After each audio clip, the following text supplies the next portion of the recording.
అంటే ఈ BC reservation అమలుకు సంబంధించి డెడికేషన్ కమిషన్ వేసే కంటే ముందు కూడా మీలాంటి సీనియర్ నాయకులు, బీసీ ఉద్యమాలలో పనిచేసిన వాళ్ళు, బీసీ కమిషన్లో పనిచేసిన వాళ్ళను పిలిచి రేవంత్ రెడ్డి గారు సమావేశం ఏర్పాటు చేసి మీ సూచనల సలహాలు తీసుకున్న తర్వాత కూడా ఎందుకు మరి ఈ విధంగా వెళ్ళాడనేది ఒక అంశం. రెండవది, డెడికేషన్ కమిషన్ను ఏర్పాటు చేసిన తర్వాత రాష్ట్ర ప్రభుత్వం నిర్వహించినటువంటి డాటా కానీ, వెల్లడించినటువంటి డాటా కానీ ఏమంటున్నారంటే డెడికేషన్ కమిషన్ ద్వారా కాదు, ప్లానింగ్ కమిషన్ ద్వారా తీసుకున్నామంటారు. ప్లానింగ్ డిపార్ట్మెంట్ ద్వారా తీసుకున్నామన్నారు. డెడికేషన్ కమిషన్ వేసింది దేనికి, మరి ప్లానింగ్ డిపార్ట్మెంట్ ద్వారా డాటా ఎందుకు తీసుకున్నారు?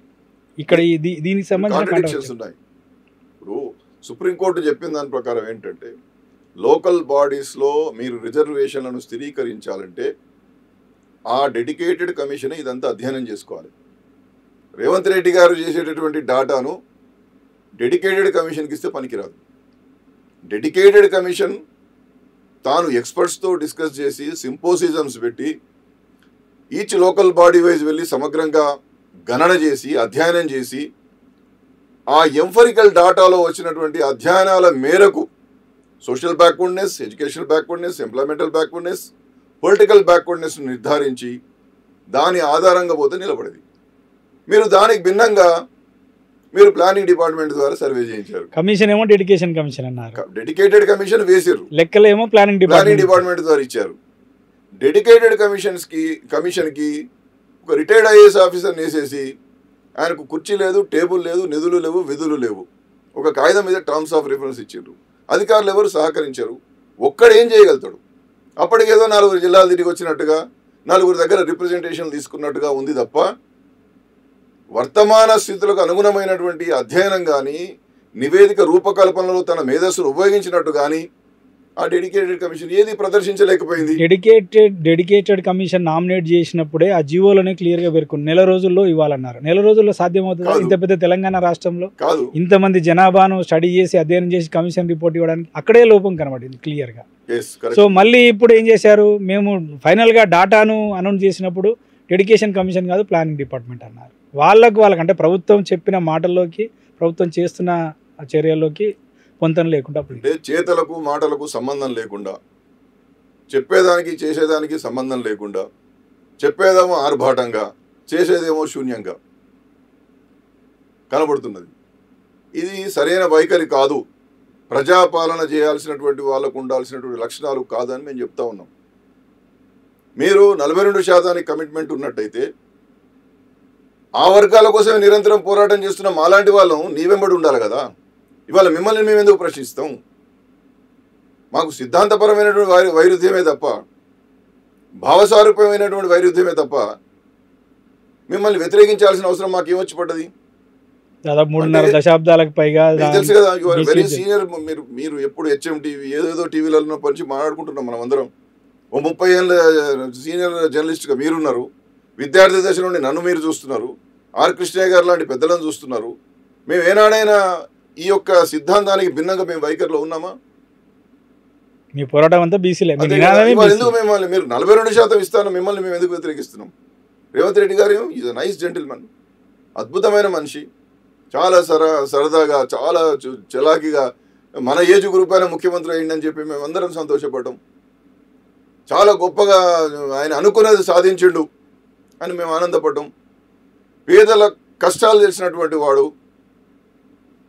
అన్ని సామాన్యమైనటువంటి జీవన నేపథ్యం నుంచి వచ్చినటువంటి వాడు, భూస్వామ్య భావజాలం లేనటువంటి వాడు ఈ రాష్ట్రానికి ముఖ్యమంత్రి అని చెప్పి అనుకున్నాం. అందుకోసమే కావచ్చు ఒక సామాజిక న్యాయ స్ఫూర్తితో ముందుకు పోతున్నాడు. ఆనాడు కామారెడ్డిలో బీసీ డిక్లరేషన్ పెట్టిండు, ఎస్సీ డిక్లరేషన్ అన్నాడు, ఎస్టీ డిక్లరేషన్ అన్నాడు. అంటే సామాజిక న్యాయ స్పృహతో ఒక కొత్త తరం రాజకీయాలకు ఈయన శ్రీకారం చుడతారని చెప్పి మేమందరం భావించినాం. గౌరవ ముఖ్యమంత్రి గారితో పనిచేయాలని చెప్పి ఆనాడు బీసీ కమిషన్ చైర్మన్గా చాలా నేను ఒక అభిలాషతో ఉన్నా. కానీ క్రమంగా ఆయన చేస్తున్నటువంటి పటాపంచలైపోయాను. ఆయనతో కొనసాగడానికి కూడా ఇష్టపడలేదు. నా టెన్యూర్ అయిపోగానే నేను వచ్చేసిన. కనీసం నన్ను రెన్యువల్ చేయమని కూడా నేను అడగలేదు. కారణం ఏంటంటే ఈయన చెప్పేది ఒకటి, చేసేది ఒకటి. ఈయన చెప్పేదానికి చేసేదానికి సంబంధం లేదు. కాబట్టి ఇవాళ పదవిలో ఉండి పెదవులు మూసుకొని నా జాతికి అన్యాయం చేసేదానికంటే కూడా ఇవాళ జాతి పక్షాన ఉండాలని చెప్పి వచ్చినాం. మేము 42% రిజర్వేషన్ల విషయంలో ఇప్పటి వరకు నేను అనేకమైన ఆర్టికల్స్ రాశాను, అనేక ఛానల్లో ఇంటర్వ్యూ ఇచ్చాను. నేను ఒకానొక సందర్భంలో మీరు పవర్ ప్లాంట్ ప్రజెంటేషన్లో దేశంలోనే రోల్ మోడల్ అని చెప్పి మీ ఏఐసిసి నాయకుల దగ్గర చేసుకుంటాను కదా, అదే ఢిల్లీలో అటు పక్కన నేను ఇటు పక్కన మీరు ఉండండి, మీరు ఏం దేశానికి రోల్ మోడలా, బీసీలకు అన్యాయం చేస్తున్నారా తేల్చుతా అని చెప్పి కూడా నేను సవాల్ విసరడం జరిగింది. ఇదంతా కూడా బీసీలకు మేలు జరగాలని చెప్పి, అంతేగాని వైరిభావంతో కాదు, రాగద్వేషాలకు లోనే కాదు, నాకేదో లాభం జరగలేనటువంటి సంకుచితమైన భావజాలంతో కాదు, నా జాతికి ఎట్లా మేలు జరగాలి, నేను 4 సార్లు విమర్శిస్తేనైనా వీళ్ళు మారుతారు కావచ్చు, నా జాతికి 42% రిజర్వేషన్లు వస్తుంది కావచ్చు అని చెప్పి ఒక విశాలమైనటువంటి దృక్పథంతో మాత్రమే ముందుకొచ్చాము తప్ప, విమర్శించాము తప్ప, ఇది వైఫల్యాన్ని విమర్శించడమే తప్ప గౌరవనీయులైనటువంటి శ్రీ రేవంత్ రెడ్డి గారిని వ్యక్తిగతంగా విమర్శించడం కాదు. ఆయన ప్రభుత్వాధినేత కాబట్టి, రాష్ట్రానికి ప్రభువు కాబట్టి చేస్తున్నటువంటి తప్పులను ప్రజాస్వామ్య పద్ధతిలో ఆయన దృష్టి తీసుకుపోయే ప్రయత్నం చేసినాం. దీన్ని ఈ రోజుకైనా గమనించాలి. ఇప్పటికైనా అరచేతిలో వైకుంఠం చూపించేటటువంటి డోకాబాజీ పనులకు మీరు స్వస్తి పలకాలని చెప్పి నేను మనవి చేస్తూ ఉన్నా. ఇవాళ మీరు రాష్ట్రపతి గారికి 42% సంబంధించి బిల్లులు పంపుతారు, అమ్మగారి దగ్గర నుంచి ఇంకా కిందికి రాలేదు. అదే అంశం మీద నేను ఎక్కడికి రాబోతున్నా, ఎగ్జాక్ట్లీ అదే. అంటే చట్ట సవరణ సాధ్యం కాదని తెలిసి కేవలం ప్రజలకు ఏదో నేను చెప్పాను, వాగ్దానాలు ఇచ్చాను, ఎన్నికల ముందు ఓట్ల కోసం మాట్లాడాను కాబట్టి అని అసెంబ్లీలో 2 వేరు బిల్లులు పెట్టి పంపించారు. ఒకటి రాజకీయాల్లో రిజర్వేషన్, 2 ఉద్యోగాలలో. ఈ 2 పోయినాయి, అక్కడ రాష్ట్రపతి గారి దగ్గర ఉన్నాయి. ఒకవైపు రాష్ట్రపతి గారి దగ్గర బిల్లులు పెండింగ్లో ఉండగానే మళ్ళీ ఇక్కడ రాష్ట్ర ప్రభుత్వం ఆర్డినెన్స్ తీసుకుని, నా క్వశ్చన్ అదే, ఇది ఎట్లా చెల్లుతుంది మరి? అక్కడ బిల్లు ఆమోదమవుతుందా లేదా ఈ ఆర్డినెన్స్ వెళ్తుందా? రెండవది, గతంలో ఇతర రాష్ట్రాలలో తెచ్చినటువంటి ఆర్డినెన్స్లు కూడా చెల్లలేదనే విషయం ముఖ్యమంత్రి రేవంత్ రెడ్డి గారికి తెలుసు. అయినప్పుడు కూడా ఈ ఆర్డినెన్స్ తీసుకురావడానికి ఉద్దేశం ఏంటి? ఇప్పుడు గౌరవ ముఖ్యమంత్రి గారికి, గౌరవ ఉప ముఖ్యమంత్రి గారికి ప్రతి విషయం అవగాహన. నిద్రపోతున్నట్టు యాక్షన్ చేసేటోళ్ళని మనం ఏం చేయలేం. వాళ్ళు యాక్షన్ చేస్తున్నారు, నటన చేస్తున్నారు. సినిమా యాక్టర్ల కన్నా గొప్ప నటులు అయిపోయింది. అంటే ఇప్పుడు తెలంగాణ రాష్ట్రంలో బీసీలకు 42% రిజర్వేషన్ అనేది కాంగ్రెస్ ప్రభుత్వం నటన అంటారా? 100% ఇది డ్రామా కంపెనీ నడుస్తుంది ఈ రాష్ట్రంలో. మీకు అవగాహన లేదా? ఒక అడ్వకేట్ జనరల్ గారిని పిలిచి ఇది ఏందయ్యా అంటే 1 నిమిషంలో చెప్తాడు. వారు చెప్పకపోతే ఏ రాజ్యాంగ నిపుణులు కూర్చోబెట్టినా చెప్తాడు. మరి ఎందుకు చేస్తున్నారు ఇదంతా? డాక్టర్ కె కృష్ణమూర్తి కేసులో ఏందయ్యా త్రిపుల్ టెస్ట్ ఏందంటే చెప్తారు. డెడికేటెడ్ కమిషన్ ఎట్లా ఏమన్నారయ్యా అంటే వాళ్ళు చెప్పేస్తారు నేను చెప్పినటువంటి యాక్ట్స్ ప్రకారం ఏమని. నువ్వు బీసీ వెల్ఫేర్ డిపార్ట్మెంట్ నుండి ఒక 4 లైన్లు టైప్ కొట్టి ఈయనే డెడికేటెడ్ కమిషన్ అంటూ, బీసీ వెల్ఫేర్ డిపార్ట్మెంట్కు డెడికేటెడ్ కమిషన్ వేసేటటువంటి హక్కే లేదు, అర్హతే లేదు, అధికారమే లేదు. నువ్వు కమిషన్ ఆఫ్ ఎంక్వైరీస్ యాక్ట్ నుండి వేయాలి కదా, ఆర్టికల్ 340 నుండి వేయాలి. సరే, ఆర్టికల్ 340 ప్రకారం వేయాలన్నప్పుడు అది ప్రెసిడెంట్ గారు ఇవ్వాలి, అసెంట్ అయి రావాలి, ఆలస్యం అవుతుంటే కమిషన్ ఆఫ్ ఎంక్వైరీస్ కింద వేసుకో, లేదా అధికారులతో కమిషన్ వేయి, అధికారులతో వేయండి. ఏకసభ్య కమిషన్ వేసి 1 రోజుల్లో ఇవ్వమని చెప్పావు, దాంట్లో మళ్ళీ టెన్యూర్ లేదు. నేను అప్పుడు అడిగాను, ఈ జీవో 49లో మీరు టర్మ్స్ ఆఫ్ రిఫరెన్స్ ఇచ్చారు, వర్తమాన స్థితిగతులకు అనుగుణంగా సుప్రీంకోర్టు చెప్పినటువంటి మార్గదర్శకాల ప్రకారం సమగ్రంగా అధ్యయనం చేయమని ఒకవైపు చెప్తూ, ఒకవైపు 1 రోజులే కాలపరిమితి ఇచ్చావు. ఇది కాలపరిమిత ఒక 1 రోజుల్లోనే రిపోర్ట్ ఇవ్వడమా?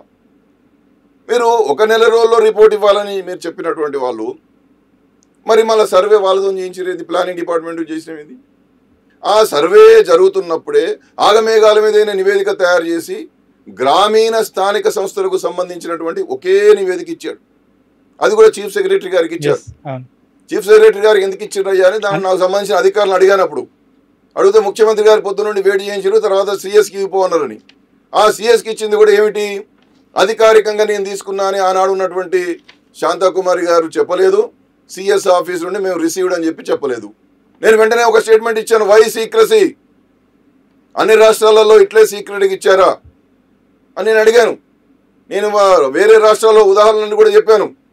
పక్కన మహారాష్ట్రలో జయంత్ కుమార్ భాటియా గారు రిపోర్ట్ ఇచ్చారు, మరి ముఖ్యమంత్రి గారికి ఇచ్చారు కదా. జస్టిస్ రామావతార్ సింగ్ ఉత్తరప్రదేశ్లో ఇచ్చాడు, ముఖ్యమంత్రి గారికి ఇచ్చారు కదా. భక్తవత్సలం గారు కర్ణాటకలో జస్టిస్ భక్తవత్సలం గారు ముఖ్యమంత్రి గారికి ఇచ్చారు కదా. గౌరీశంకర్ బిసేన్ గారు ఆనాడు శివరాజ్ సింగ్ చౌహాన్ గారు ముఖ్యమంత్రి గారికి ఇచ్చారు కదా. మరి పత్రికల్లో ప్రధాన శీర్షికల్లో ఆ రోజు న్యూస్ వస్తే నువ్వు ఇచ్చింది ఏమని తెలియకపోతేటయ్యా? అసలు కమిషన్ రిపోర్ట్ కూడా కమిషన్ రిపోర్ట్ గోప్యంగా ఉంచాలి ఎందుకు? కమిషన్ వేసింది దేనికి? ప్రజలకు తెలియజేయడానికి. Yes కమిషన్ కదా. రిపోర్ట్ బయట పెట్టకుండా రిపోర్ట్ బయట పెట్టవు, నువ్వు ఆమోదించుకున్నా అని చెప్తావు, ఆమోదించినటువంటి అసెంబ్లీలో పెట్టవు, చర్చ చేయవు, చేతులెత్తండి అంటే సరేది బీసీలకు వ్యతిరేకమైంది అని చెప్పి అందరు లేవట్టిర్రు. లేవడితే దాన్ని నువ్వు టేకిన్ గ్రాంట్గా తీసుకున్నావు, ఏకగ్రీవంగా పెట్టుకున్నావు, ఆడికి పిలిచి పంపిన తర్వాత నువ్వు చేసినటువంటి పని ఏంటి?